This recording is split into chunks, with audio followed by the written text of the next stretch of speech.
So hi guys, for today's video guys, tuturuan ko kayo kung paano ayusin ang mga sirang phone. So guys, ang phone na to guys is hindi na ma-open.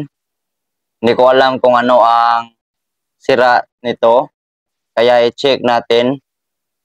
So ang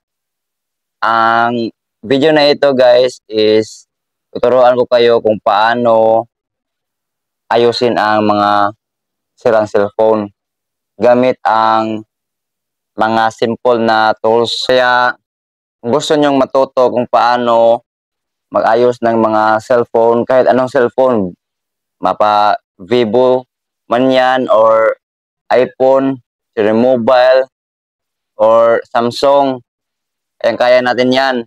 Mga Redmi or Xiaomi, kaya natin yan.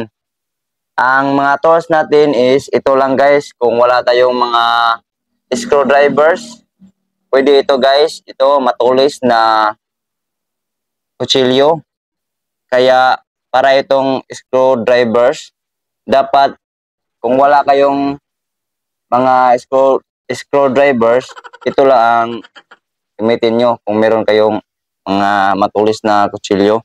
At ito din, hindi masyadong matulis, kaya pang malakihan to guys. So dalawa lang ang mga tools natin ha. Itong pinaka matulis at itong hindi masyadong matulis.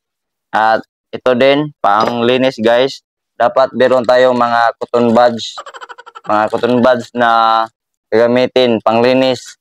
Pag ma-open na natin tong cellphone, tapos na tayo sa pag-open, ito ang gamitin natin pang linis para gagana talaga ang mga cellphone. Ito din, alcohol. Ilagay lang natin to dito, basahin natin, then pahid. So, mamaya pa yan guys, pag na-open natin to. So, let's start na guys. Sa pag-open ito.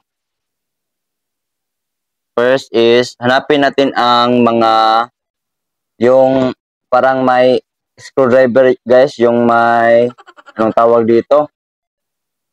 Basta yung susukanan sa screw, hanapin natin para makuha natin. So ito guys, itong Vivo guys na cellphone, wala talagang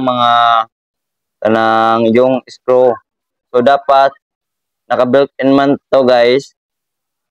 Itong mga tagiliran talaga ang hanapin natin, yung mga nakang-a guys, ang i-split natin guys para ma-open. So simulan natin dito guys, dito sa malapit sa charger at sa headset. So dito tayo mag-start para mas madali guys. Yan. So ito guys, dapat patient talaga at dapat sundin nyo to guys. Tapusin nyo tong video na to para matuto kayo kung paano na mag-ayos ng mga sirang cellphone. Baka magamit pa natin yan, yung mga sira nyo. Huwag nyo itapon.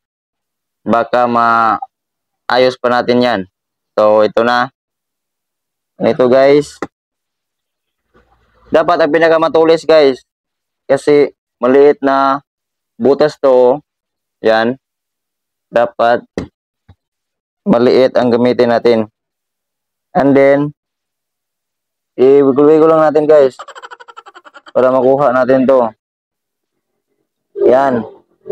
O, kumang-ana guys. So, ganito lang. Okay na. Ito lang yan. Kadali.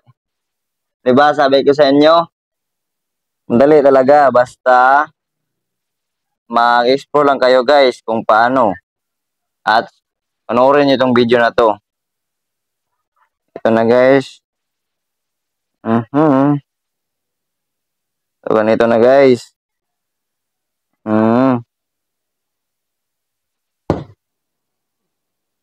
So, parang matibay dito ah. So, dito naman tayo guys. Hanapin natin ng weakness niya. So, dito tayo.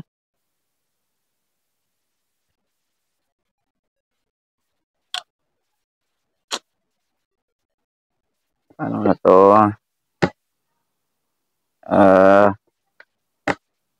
Putik.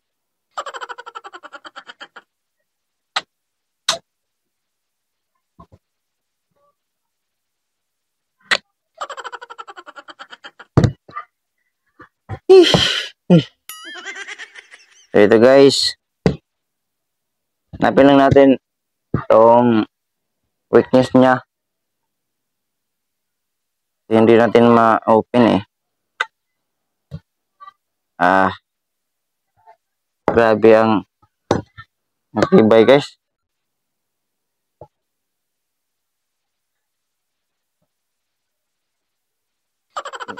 Talaga ma-open.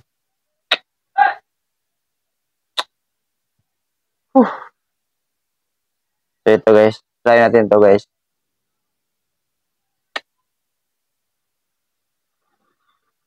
Grabe talaga.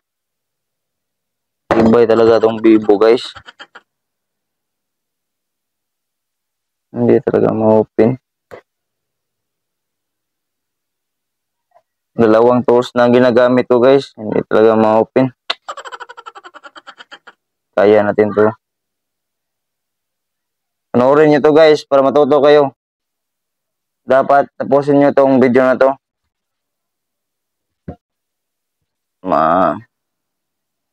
Mahirap dito yung pag-open. Pag ma-open na to guys, okay na to. Maglinis na lang tayo at hanapin natin yung sira. Saan yung ang nasira niya na wire ba.